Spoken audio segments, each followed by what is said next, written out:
Exodus chapter 15. Then Moses and the Israelites sang this song to the Lord.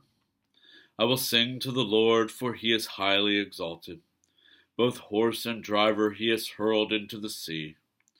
The Lord is my strength and my defense. He has become my salvation.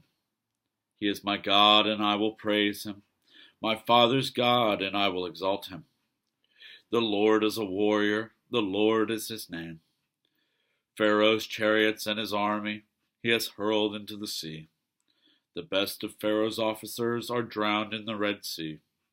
The deep waters have covered them. They sank to the depths like a stone.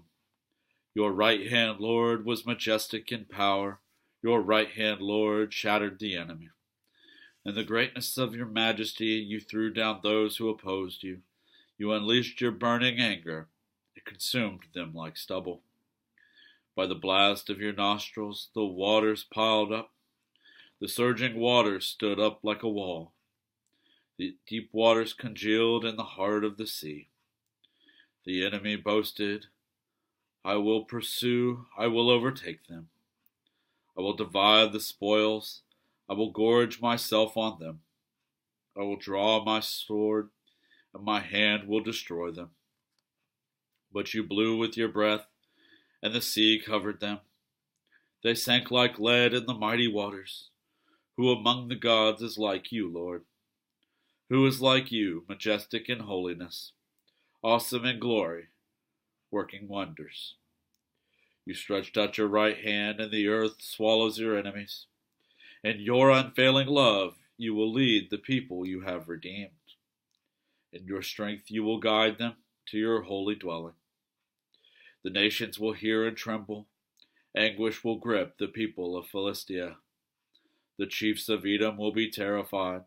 The leaders of Moab will be seized with trembling. The people of Canaan will melt away. Terror and dread will fall on them. By the power of your arm, they will be as still as a stone, until your people pass by, Lord, until the people you brought pass by.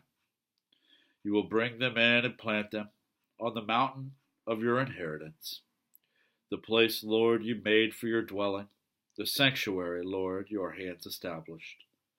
The Lord reigns forever and ever. When Pharaoh's horses, chariots, and horsemen went into the sea, the Lord brought the waters of the sea back over them.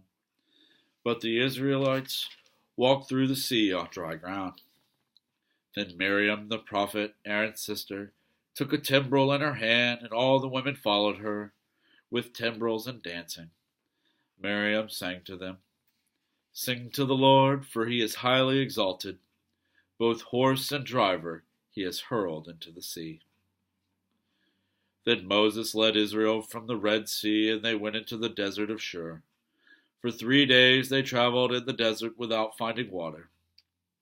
When they came to Marah, they could not drink its water because it was bitter. That is why the place is called Marah. So the people grumbled against Moses, saying, What are we to drink? Then Moses cried out to the Lord, and the Lord showed him a piece of wood. He threw it into the water, and the water became fit to drink. Then the Lord issued a ruling and instruction for them and put them to the test. He said, If you listen carefully to the Lord your God and do what is right in his eyes, if you pay attention to his commands and keep all his decrees, I will not bring on you any of the diseases I brought on the Egyptians, for I am the Lord who heals you. Then they came to Elim, where there were 12 springs and 70 palm trees, and they camped there near the water.